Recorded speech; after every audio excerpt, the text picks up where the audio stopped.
There's something magical about the smell of coffee. It wakes you up, sets the tone of your day, and sometimes, if you're lucky, helps you power through your most difficult moments. That's exactly what happened with Sleepy Owl Coffee. Not just for its customers, but for the company itself. In 2023, Sleepy Owl came dangerously close to shutting down.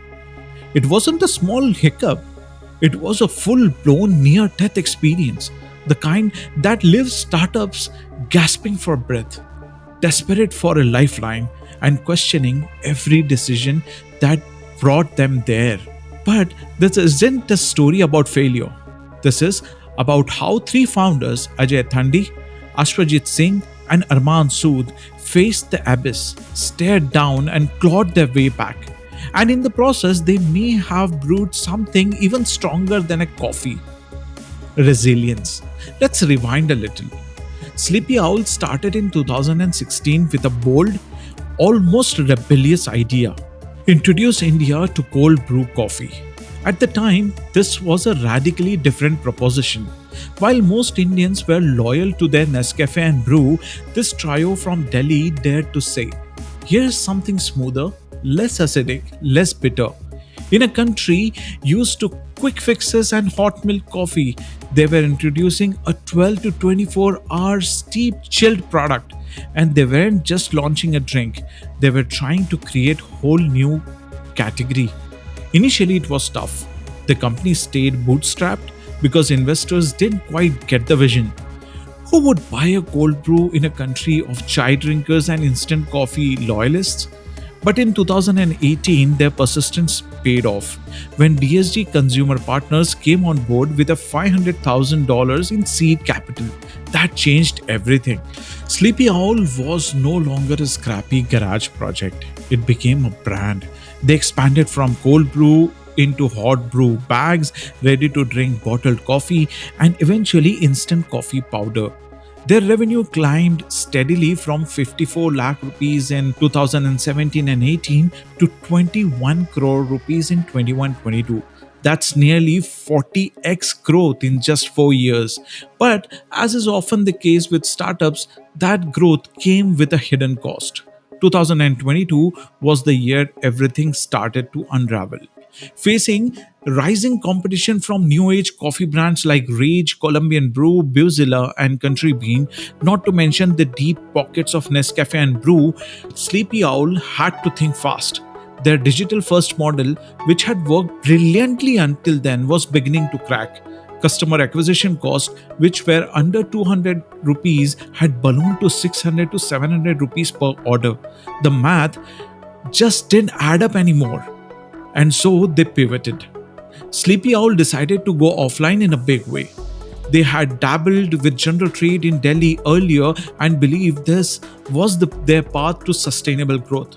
With $6.5 million fresh from their Series A funding in 2021, they launched an aggressive retail expansion in just 8 months. They entered 8 to 9 metro cities, set up distribution network, hired sales staff, and sent out stocks to retailers. But something was off. The product didn't fly off the shelf. Retailers weren't paying because their stock wasn't moving. Inventory piled up. Distributors asked them to take the unsold goods back. Sleepy Owl had committed big without fully understanding what would sell. They flooded the market with everything in their product line without picking clear winners. And unlike the online world, where payments were instant, offline trade meant waiting and waiting, sometimes writing off losses. By 2023, the music stopped. They had just 6 months of runway left. The financial year had closed with 28.4 crore rupees in revenue, but also net loss of 17 crore rupees. Their EBITDA, a painful minus 22 crore rupees. Venture capital had cooled, investors everywhere were tightening their wallets, no one was coming to save them. Most startups would have folded at this point, but Sleepy Owl wasn't ready to give up. April 2023 marked the beginning of their rebuild. The founders went into survival mode. First, they dramatically scaled back their operations from 9 cities. They trimmed their offline footprint to just 3 markets: Delhi NCR, Mumbai Pune, and Chandigarh. These were places where they had good recall, manageable logistics, and better chances at profitability. They also made the heartbreaking decision to lay off almost half their team, bringing the headcount below 100. It wasn't easy, but it was necessary. And then came the boldest move. They stopped selling. For 3 whole months, Sleepy Owl paused all primary sales. That meant no pushing products to distributors, no pressure to make numbers, and no illusion of revenue. Instead, they focused on clearing the existing stock and listening to what market was telling them. It was painful. They took 10 to 15% revenue hit, but it brought clarity. They reviewed their books. The cost of material consumed dropped significantly. Marketing expenses were cut by 30%. Employee salaries were reduced by 35%. Every rupee saved helped them inch closer to survival. Just when things were starting to settle, another opportunity knocked: quick commerce. Platforms like Blinkit, Zepto, and Instamart were gaining traction. These were fast, hyperlocal delivery platforms built for impulse purchases and low inventory, high velocity movement.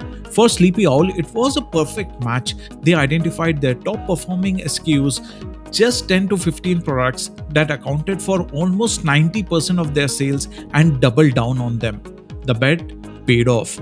Quick commerce now accounts for 40% of their sales. Another 30% comes from general trade in 3 cities they retained. The rest comes from their own website and marketplaces like Amazon and Flipkart. Suddenly, the business was leaner, smarter, and more focused. And this time, investors noticed. In October 2023, DSG Consumer and Rucam Capital, their longtime backers, invested another $1.8 million in a bridge round. Why? Because the founders had earned their trust. They had been brutally honest, transparent, and relentless. They hadn't chased vanity metrics. They had chosen long-term health over short-term numbers. Ajay Tanti sums it up best. When you are stuck with inventory, it doesn't just go away. Some companies flush it out with wild discount, buy one get 10 free, but that kills your brand. We didn't want that. Instead, Sleepy Owl focused on fundamentals: knowing your customers, being product first, and building loyalty, not hype. They took 25% dip in revenue in 2023-24, closing at 21.5 crore rupees. But here's the thing. They also brought down their burn by 7 crore rupees, which means for every 7 crore they lost in revenue, they saved exact same amount in cost. That's real efficiency. And now they are gearing up for their best financial year yet, with the lowest burn rate in the history. There is a lesson here for every startup founder watching this. Growth at all cost is not growth. It's a mirage. What Sleepy Owl did, scaling back, taking tough calls, resisting short-term temptations, might not make headlines, but it's how enduring businesses are built. In a world of flash-in-the-pan unicorns and overnight success stories, Sleepy Owl's journey is a reminder of slow, patient grind behind real resilience. It's the story of 3 friends: a bold idea, a cold brew, and a near-death experience that transformed a startup into a survivor. So next time you sip your coffee, think of Sleepy Owl, not just for taste, but for the grit. Because sometimes the best comeback stories begin with a cup of coffee. Thanks for tuning in to the Indian Startup Garage. If this story gave you a jolt of inspiration like a good cold brew does, don't forget to like, share, and hit that subscribe button. More stories of resilience, ambition, and real grind behind the Indian startup scene coming your way soon. Stay caffeinated, stay curious.